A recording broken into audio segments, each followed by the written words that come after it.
एक छोटा सा चील का बच्चा गौरी कौवी का दरवाजा खटखटाता है। अरे क्या है, कौन है जो इस वक्त आ गया? कालू जी जाकर देखो जरा, कौन है दरवाजे पर? गौरी, मैं क्यों देखूं जाकर, मैं पहले से ही थका हुआ हूँ, पर दर्द कर रहे हैं मेरे। जाओ जाओ जाकर तुम देखो, कहीं तुम्हारी बूढ़ी माँ तो नहीं आई। और फिर गौरी कौवी अपने घोंसले का दरवाजा खोलती है।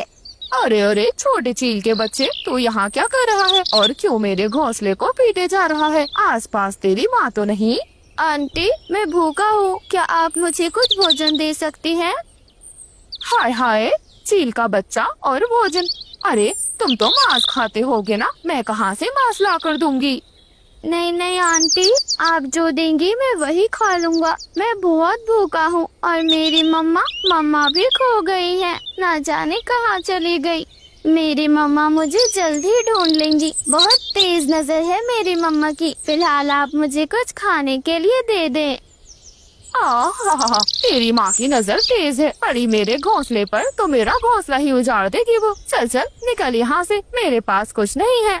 आंटी प्लीज ऐसा ना कहे, मुझे बहुत भूख लगी है, कुछ तो दे दे। मेरी मम्मा आएंगी तो मैं आपको आपका सारा भोजन वापस करवा दूंगा।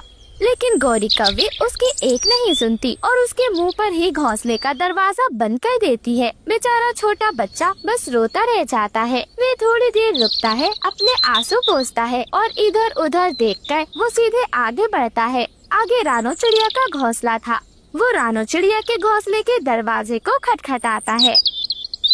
हे भगवान, इस समय कितनी देर हो गई, ये गुड़िया और कुकू दोनों घर नहीं लौटे। आज मैं इनकी अच्छे से खबर लूंगी। ऐसा कहकर रानो चिड़िया अपने घोंसले का दरवाजा खोल देती है। आज मैं तुम्हें अरे बेटा, आप कौन हैं और यहाँ क्या कर रहे हैं? आप तो चील के बेटे हैं ना? आंटी मैं चीलू हूँ, चील का बेटा। लेकिन आंटी, मेरी मम्मा भोजन लेने गई थी और मैं खेलता हुआ एक तितली को पकड़ता हुआ यहाँ आ गया। आंटी मुझे बहुत भूख लगी है, क्या आप मुझे कुछ खाने को दे देंगी? मैं बहुत भूखा हूँ। हाँ हाँ बेटा, क्यों नहीं, आ जाए, आप घोंसले के अंदर आ जाए। मेरे बच्चे भी आते होंगे, वो आपको देखकर बहुत खुश होंगे। आप ऐसे उदास ना हो। ऐसा कहकर रानो चिड़िया उसे अपने घोंसले के अंदर ले लेती है और उसे कुछ गेहूँ की बालियाँ दे देती है। आंटी, क्या आप ये गेहूँ की बालियाँ ही खाती हैं? ये तो बहुत ज्यादा कर्री कर्री हैं। मेरी माँ तो सॉफ्ट सॉफ्ट गरम गरम मुझे मांस खिलाती है। बच्चे, मांस खाना कोई अच्छी बात नहीं। आप ही बताएं, हम जैसे पक्षियों का शिकार कर कर मांस खाना, क्या ये अच्छी बात है? आप चिंता ना करें, मैं आज आपके लिए मीठे फल लेकर आती हूँ। और थोड़ी ही देर बाद गुड़िया और कुकू भी घर की ओर वापस आ जाते हैं।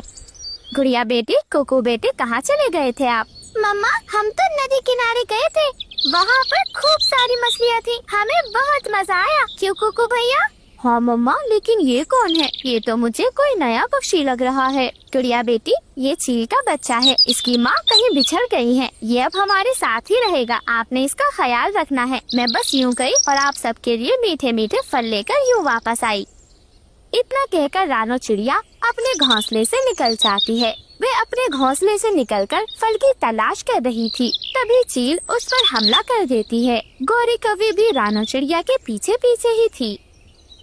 हे भगवान, रानो चिड़िया पर तो चील ने हमला कर दिया। मुझे यहाँ से जल्दी भागना होगा, अगर चील ने मुझे देख लिया तो मेरी पोटियाँ नोच कर खा जाएगी।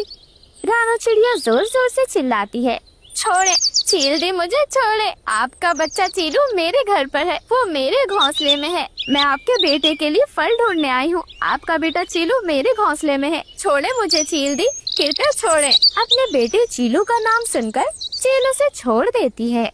अरे चिड़िया, क्या तुम सच कह रही हो? मेरा बेटा चीलू तुम्हारे पास है? मैं बहुत परेशान थी, मुझे माफ कर दो। मैं गुस्से में भूख के मारे तड़प रही थी, बस इसलिए तुम्हारा शिकार कर रही थी। आओ चलो, मैं तुम्हें मीठे फलों का बाग दिखाती हूँ। और फिर वो चील उसे मीठे फलों के बाग के पास ले जाती है। वहीं दूसरी ओर गौरी कौवी जाकर कालू कौवे को सारी बात बताती है।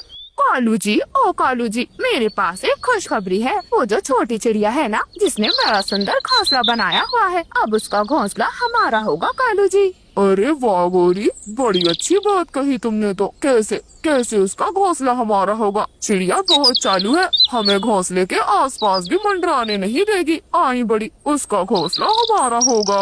अरे कालू जी, अपनी आंखों से देखकर आए हो, चील ने दबोच लिया है उस छोटी चिड़िया को। बात रही उसके बच्चों की, उन्हें घोंसले से निकालकर बाहर फेंक देंगे हम। नहीं नहीं गौरी, हम इतना जुल्म नहीं कर सकते छोटे बच्चों पर। ये टूटा फूटा घोंसला है ना, उन्हें हम इसमें लाकर पटक देंगे, रहते रहेंगे, जान तो बच ही जाएगी ना। और चिड़िया का नया बढ़िया घोंसला, वो बड़ा सा घोंसला फिर हमारा होगा। और फिर कालू कौवा और गौरी कौवी दोनों सीधे रानो चिड़िया के घोंसले में चले जाते हैं और रानो चिड़िया के बच्चों को घोंसले से बाहर कर देते हैं। आंटी दरवाजा खोले, ये हमारा घोंसला है, आप क्यों हमें घोंसले से बाहर निकाल रही हैं? मेरी मम्मा अभी आती होंगी, देखना आपसे पूछेंगी अच्छे से। आंटी तुम तो बहुत ज्यादा गंदी हो, देखना मेरी मम्मा जब आएंगी मैं तुम्हारी दोनों की खूब पिटाई लगवाऊंगा। गुड़िया कुकू तुम दोनों रो मत, मेरी मम्मा इन दोनों से भी ताकतवर है, आने दो मेरी मम्मा को बस। आए बड़े, आने दो मेरी माँ को, तेरी ही माँ ने इनकी माँ का शिकार कर लिया है, अपनी आँखों से देखकर आई हूँ मैं, मर गई है रानो मर। हाँ अब तुम तीनों अकेले जियो, तेरी माँ आएगी तुझे ले जाएगी, लेकिन इन दोनों का क्या? हाँ। और इतना कहकर गौरी कौवी घोंसले का दरवाजा जोर से बंद कर देती है। गुड़िया और कुकू की आंखों में आंसू थे, चीलू भी उदास था। मेरी मम्मा को कुछ नहीं हो सकता। चीलू तुम मेरे दोस्त हो, लेकिन तुम्हारी मम्मा गंदी है, उन्होंने मेरी माँ को मार दिया। चीलू अब हम तुमसे दोस्ती नहीं करेंगे, तुम चले जाओ यहाँ से, ये सब तुम्हारी वजह से हुआ है, तुम्हारे ही लिए मम्मा तो फल लेने गई थी। मेरी मम्मा ऐसा नहीं कर सकती, मैं मम्मा से कहूँगा, वो तुम्हारी मम्मा को वापस ला देंगी। गुड़िया रोना बंद करो, कुकू तुम भी मत रो। उन दोनों को चुप कराते हुए बेचारा चीलू भी रोने लगता है। तभी चील और रानो चिड़िया वहाँ पर आ जाते हैं। अरे गुड़िया बेटी, कुकू बेटे, क्या हो गया? आप दोनों यूँ घोंसले के बाहर क्यों बैठी हुई हैं? मम्मा आप जिंदा हैं? गौरी आंटी ने हमें हमारे घोंसले से बाहर निकाल दिया और कहा कि आपको चील आंटी खा गई हैं। और फिर चील घोंसले के अंदर जाती है और कालू कौवे और गौरी कौवी को खूब मारती है। माफ कर दे चील दी, मुझे नहीं पता था कि ये छोटी चिड़िया तुम्हारी दोस्त है। मम्मा इन्हें माफ ना करें आप, मैंने इनसे थोड़ा सा भोजन मांगा तो इन्होंने मुझे भोजन नहीं दिया, फिर भी मैंने सोचा कि चलो कोई नहीं, लेकिन इन्होंने हद तो तब कर दी जब इन्होंने हमें घोंसले से बाहर निकाल दिया। इन्हें आप इस पेड़ से ही नीचे फेंक दे मम्मा, तब पता चलेगा इन्हें। और फिर चील ऐसा ही करती है, वो कालू और गौरी को सीधे पेड़ से नीचे फेंक देती है। हाय मेरी कमर कालू जी, मेरी कमर टूट गई। अरे गौरी, मेरी चोंच टूटी, सब कुछ तेरे लालच का अंजाम है ये। वहीं दूसरी तरफ रानो चिड़िया अपने दोनों बच्चों को अपने पंखों में छुपा लेती है। चील अपने बच्चे चीलू को लेकर वहाँ से रवाना हो जाए। वह कालू कौवा तो अपनी पति गौरी से छुपकर पिंकी कौवी से मिलने नदी पर गया था। तभी पिंकी कौवी उससे कहती है, कालू जी, अगर आपने मुझसे शादी नहीं की तो मैं हमेशा के लिए आपको छोड़कर चली जाऊंगी। याद रखना कालू जी, मेरी माँ मेरी शादी किसी और से करवा देंगी, वैसे भी मेरे बहुत रिश्ते आ रहे हैं। तभी कालू कौवा दुखी होते हुए कहता है, पिंकी यार, ऐसा मत सोचो, गौरी कौवी के होते हुए मैं तुमसे शादी कैसे कर लूं? उस दुष्ट गौरी के होते हुए ये सब मुमकिन नहीं है। हाँ कालू जी, आपकी पत्नी गौरी कौवी के होते हुए हम दोनों शादी नहीं कर सकते और उसके होते हुए हम कभी एक भी नहीं हो सकते। हमें जल्द से जल्द उसे रास्ते से हटाना होगा। कालू जी कुछ भी करो, परंतु अपनी पत्नी को रास्ते से हटाने का कोई रास्ता निकालो, वरना मैं हमेशा के लिए आपको छोड़कर चली जाऊंगी। ऐसा कहकर पिंकी तो उससे नाराज होकर वहाँ से चली जाती है। अरे यार, ये पिंकी तो मुझसे नाराज हो गई। और फिर कालू कौवा भी अपने घर वापस लौट आता है। गौरी कौवी और उसका बेटा दोनों भूखे थे। गौरी कौवी अपने पति से शिकायत करती हुई कहती है, कालू जी कहाँ गए थे आप? सुबह सुबह ही आप चले जाते हैं, खाना भी नहीं खाया, ना ही दाना लेकर आए हैं। कालू जी, हमारा बेटा जग्गू भूख से रो रहा है, कहाँ है कालू जी दाना? आप कुछ दाना या खाने के लिए कोई फल नहीं लेकर आए? तभी वे कालू कौवा गुस्से में अपनी पत्नी से कहता है, गौरी, मैं तेरा कोई नौकर नहीं हूँ, जो तेरे लिए दाना लेकर आऊंगा। सुबह सुबह मैं नदी से पानी पीने गया था, ना कि दाना लेने। आई बड़ी, मेरे लिए दाना क्यों नहीं लाए कालू जी? कालू जी, ये आप कैसी बातें कर रहे हैं? आपको क्या हो गया है? गोरी, मेरे मुंह ना लग, मेरा दिमाग पहले से बहुत ज्यादा खराब है। गौरी कवि बेचारी उदास हो जाती है, परंतु अपने बेटे जग्गू को भूखा देखकर वह खुद ही दाना लाने का फैसला करती है और गौरी कवि दाना लेने चली जाती है। वह जंगल में इधर उधर दाने की तलाश कर रही थी, तभी रास्ते में उसे रानो चिड़िया मिल जाती है। अरे कवि बहन, आप यहाँ क्या कर रही हैं? और ये क्या, आपकी आँखों में आंसू? सब ठीक तो है ना कवि बहन? और फिर गौरी कवि रानो चिड़िया को सारी बातें बताती है। रानो बहन, ना जाने कालू जी को हो क्या गया है। वह आजकल बहुत खोए खोए से रहते हैं और परेशान से लगते हैं। ना वो अपने बच्चे पर ध्यान देते हैं, ना ही मुझ पर। सुबह होते ही वह घर से निकल जाते हैं और वहाँ से खाली पर वापस आते हैं। कवि बहन, आप परेशान ना हो सकता है वे फिक्र में हो। आप चिंता मत करें, धीरे धीरे कुछ दिनों में सब कुछ पहले जैसा हो जाएगा। अभी जंगल में दाना आसानी से मिल नहीं रहा है, शायद इसीलिए उन्हें चिंता हो रही होगी और उन्हें दाना नहीं मिलता होगा तो उसका गुस्सा वे आप पर उतार देते होंगे। कवि बहन, आप चिंता मत करें, ये ले, मैं मीठे फल लाई थी, मैंने तो खा लिए हैं, ये आप ले जाएं। और ऐसे ही वह प्यारी चिड़िया उसे मीठे फल दे देती है। रानो, तुम्हारा बहुत बहुत धन्यवाद। मैं कब से भोजन की तलाश कर रही थी, परंतु मुझे भोजन नहीं मिल रहा था। अच्छा, मैं चलती हूँ। हाँ हाँ कवि बहन, मैं भी चलती हूँ। मेरी बेटी गुड़िया मेरा इंतजार कर रही होगी। ऐसे ही गौरी कवि अपने घर चली जाती है और रानो चिड़िया भी उस मीठे फल को लेकर अपने घर वापस आ जाती है और वह मीठा फल अपनी बेटी को खिलाती है। गुड़िया बेटी, ये ले, आपका पसंदीदा आम लाई हूँ आज मैं। मम्मा मम्मा, मुझे तो आम बहुत ज्यादा पसंद है। मैं सोच ही रही थी कि मेरी मम्मा मेरे लिए मीठा फल ही लाएंगी। हाँ गुड़िया बेटी, परंतु रोज रोज फल की जिद ना किया करें। जंगल में अब दाना मिलना बहुत ज्यादा मुश्किल हो रहा है। ठीक है मम्मा जी, परंतु आज तो मैं फल खा लूँ ना। हाँ हाँ गुड़िया बेटी, जल्दी से फल खा लो। वहीं दूसरी तरफ गौरी कवि भी अपने बेटे जग्गू को फल खिलाती है। जग्गू मेरे बेटे, ये ले, मैं फल लाई हूँ तेरे लिए, जल्दी से खा ले, मेरा बच्चा कब से भूखा है। हाँ मम्मा, मुझे बहुत जोर से भूख लग रही थी। भूख के मारे मुझे तो सब कुछ घूमता हुआ नजर आ रहा था। और फिर जग्गू ऐसे ही उस फल को खाने लगता है। उसमें से गौरी कवि भी फल खा लेती है। बचा हुआ थोड़ा सा मीठा फल वह कालू कवि से पूछती है। कालू जी, ये थोड़ा सा फल बचा है, आपने भी कुछ नहीं खाया होगा, खा लेना कालू जी फल। और फिर कालू कौवा भी उस बचे हुए फल को खा लेता है। कालू कौवा वह फल खाकर सो जाता है। कालू कवि को एक सपना आता है। वह देखता है कि पिंकी कवि उसे छोड़कर जा रही है। कालू कौवा हड़बड़ाकर उठ जाता है और वह फैसला करता है कि अब वह कैसे भी कर अपनी पत्नी गौरी को रास्ते से हटा देगा। अगले दिन कालू कौवा एक चील के पास जाता है और चील से कहता है, चील जी, क्या तुम मेरी पत्नी को खा सकती हो? मैं किसी और से प्यार करता हूँ और मैं अपनी पत्नी के साथ नहीं रहना चाहता। मैं उसे रास्ते से हटाना चाहता हूँ। मैं दूसरी शादी करना चाहता हूँ चील दी। अगर तुम मेरी पत्नी को खा लो तो मेरी परेशानी हल हो जाएगी और तुम्हारा भी फायदा हो जाएगा। मुझे क्या परेशानी होगी? ठीक है, मैं तुम्हारी पत्नी को खा लूंगी, परंतु मैं जंगल नहीं जा सकती। राजा जी ने मना किया है कि मैं जंगल में जाकर किसी भी पक्षी का शिकार नहीं कर सकती, इसलिए तुम्हें अपनी पत्नी को यहाँ पर लाना होगा। जैसे ही तुम अपनी पत्नी को यहाँ लेकर आओगे, मैं उसे खा लूंगी।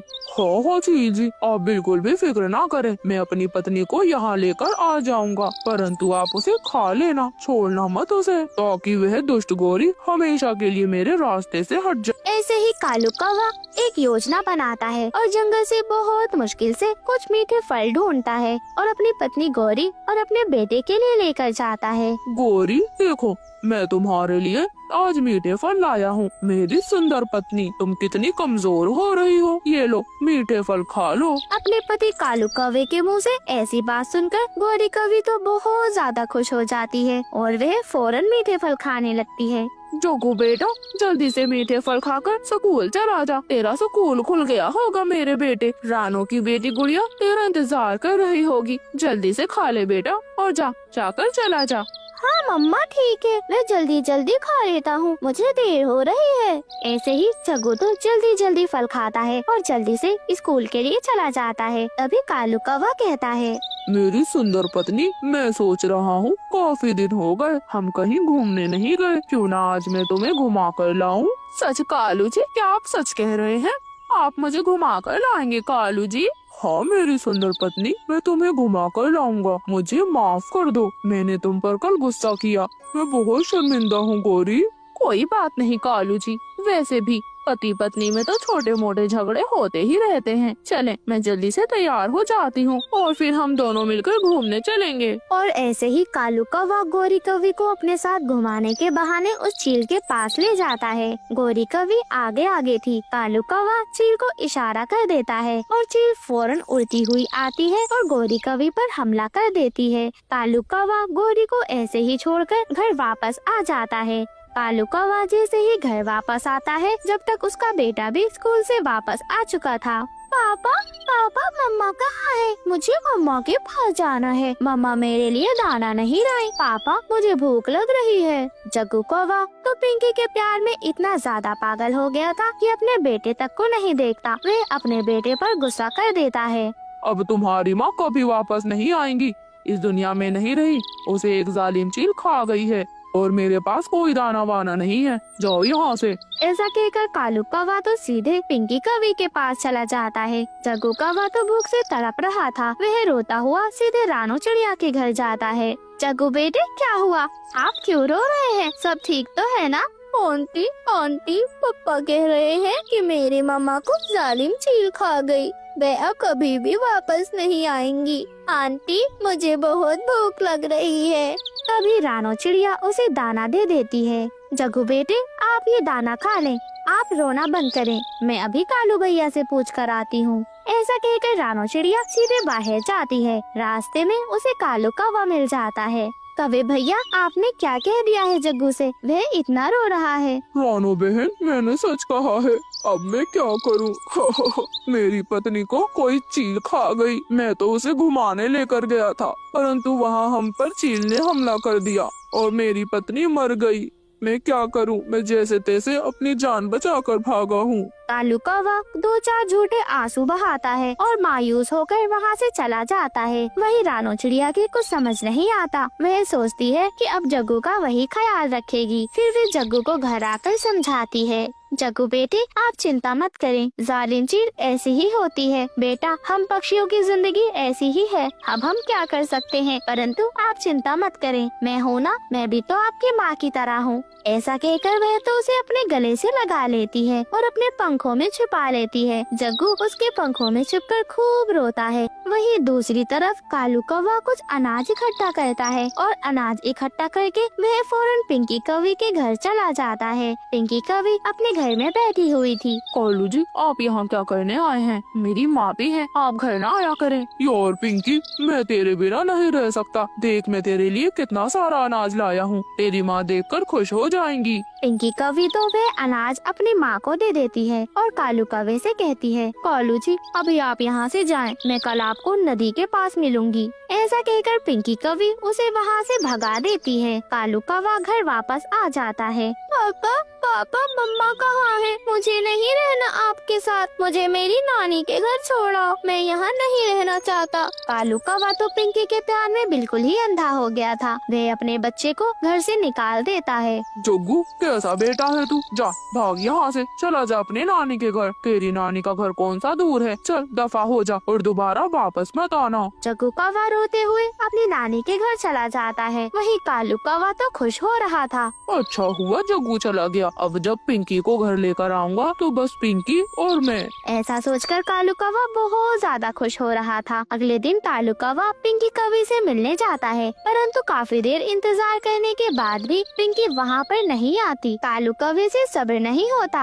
और फिर वह सीधे पिंकी के घर चला जाता है। तभी उसे पता चलता है कि पिंकी तो किसी दूसरे कौवे के साथ भाग गई है। कालू कौवा रोता रह जाता है और परेशान होकर घर आ जाता है। धीरे धीरे कुछ समय बीत जाता है। अब कालू कौवा बिल्कुल अकेला रह गया था। कालू कौवा बहुत ज्यादा परेशान था। उसका अकेलापन जैसे उसे खाने को दौड़ रहा हो। कालू कौवे को एहसास होता है कि उसने अपनी बेवकूफियों के चलते अपने परिवार को खो दिया है और वह अब अकेला रह गया है। कालू कौवे को बहुत ज्यादा दुख और पछतावा होता है, परंतु उसके पछतावे से अब क्या ही होने वाला था। गौरी कौवी तो अब इस दुनिया से जा ही चुकी थी। अब वह तो कभी भी वापस नहीं आ सकती थी। वहीं उसका बेटा जग्गू भी उससे दूर हो गया था। कालू कौवा अब रोज बस उसी दिन को याद करता जब उसने अपनी पत्नी को एक चील के हवाले कर दिया था। वह बस पछताता रहता कि उसने अपनी पत्नी की जान ले ली। दोस्तों, इस कहानी से हमें ये